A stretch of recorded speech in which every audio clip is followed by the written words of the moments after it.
फिर एक कैटेगरी होती है जिनको कोई बीमारी हो गई हो, जैसे टीबी हो गई हो या कोई भी कैटेगरी जो वेट गेन के काम आती है। हम ऐसी चीजों से पेट नहीं भरेंगे जो हमारा पेट की जगह भी कई बार वेट गेन नहीं कर पाते। अब करना क्या है? करना ये है कि एक टारगेटेड अप्रोच यूज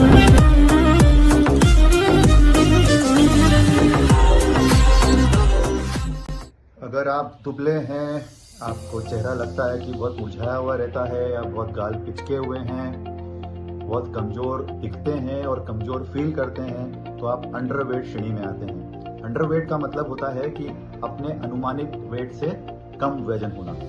तो जो वेट होता है वो हाइट के हिसाब से होता है। जो हाइट के अनुरूप आपका वेट ना हो तो ऐसे व्यक्ति, महिला पुरुष, लड़के लड़की, अंडरवेट कैटेगरी में आते हैं। अब वेट ना बढ़ने के क्या कारण होते हैं? वेट ना बढ़ने के कई कारण हैं।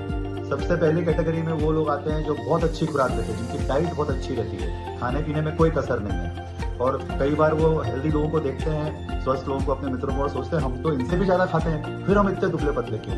तो ऐसे लोगों में क्या समस्या होती है कि इनका मेटाबॉलिज्म बहुत हाई होता है। माने कि इनकी बॉडी जो भी खाते हैं वो जला देती है, उसको यूज ही नहीं करती है मास बिल्डिंग के लिए। तो ऐसे लोग कई बार ऐसे भी आते हैं मेरे पास पेशेंट्स जो 8-8, 10-10 रोटी खा रहे हैं, लेकिन वेट गेन नहीं हो रहा। 40 kilo, 45 kilo, 50 kilo weight gaining नहीं होती, जबकि खुराक बहुत अच्छी रहती है। दूसरी श्रेणी में वो लोग आते हैं जिनको भूखी कम लगती है। अब जब भूखी कम लगेगी तो इसमें तो कोई रॉकेट साइंस नहीं है, वेट कहाँ से गेन होगा?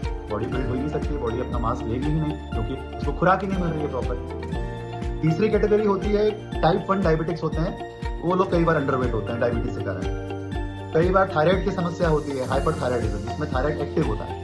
एक हाइपोथायराइडिज्म होता है जिसमें मोटापा जाता है, लेकिन एक उसके उल्ट बीमारी होती है हाइपरथायराइडिज्म, जिसमें बॉडी ज्यादा थायराइड हार्मोन बनाने लगती है। तो ऐसे लोग बहुत दुबले पतले शरीर के होते हैं। फिर एक कैटेगरी होती है जिनको कोई बीमारी हो गई हो, जैसे टीबी हो गई हो या कोई भी क्रॉनिक बीमारी या नजला वगैरह रहता है या सर्दी जुकाम बहुत रेगुलर होता है, तो ऐसे लोग भी कई बार वेट गेन नहीं कर पाते। अब करना क्या है? करना ये है कि एक टारगेटेड अप्रोच यूज करनी है, जिसमें हम अपना खुराक में वो चीजें शामिल करेंगे जो वेट गेन के काम आती है। हम ऐसी चीजों से पेट नहीं भरेंगे जो हमारा पेट की जगह तो घेर लेगा, लेकिन हमें कैलोरीज नहीं देगा। तो ऐसे कई खाने होते हैं जो जिनमें कैलोरीज नहीं होती, वो हमारे शरीर को कुछ नहीं देते, लेकिन हमारा पेट घेर के बैठ जाते हैं, जिससे कि हम जो चीजें स्वस्थ हैं वो नहीं खा पाते। तो एक तो अपनी डाइट, अपने ये चीजें शामिल करना है खाने में जो वेट गेनिंग में हेल्प करें, जो हाई कैलोरी हो, जो कम मात्रा में जाए लेकिन कैलोरी हाई हो। जैसे कि अगर कोई ट्रैवलिंग कर रहा है और उसको 50,000 रुपए लेके जाने हैं, तो वो 50-50 के नोट लेके जाएगा तो बहुत बड़ा बंडल हो जाएगा, उसकी जगह वो 500 के नोट लेके जाएगा, जिससे कि कम